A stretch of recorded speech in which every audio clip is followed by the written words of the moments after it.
20. märtsi sõnum ütleb, et peale seda, kui sa oled pingutanud ja teinud endast kõik, andnud endast kõik, et midagi saavutada, tuleb seda saavutust ka pühitseda.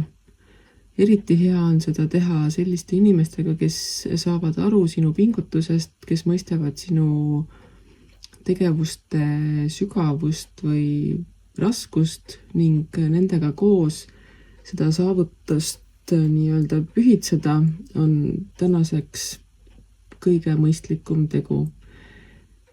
See annab ka jõudu tulevikuks, et sama jõuga või isegi veel paremini ja loomingulisemalt edasi minna, et suuta leida nendest möödunud tegemistest seda essentsi, mille abil luua veel paremaid asju tulevikus.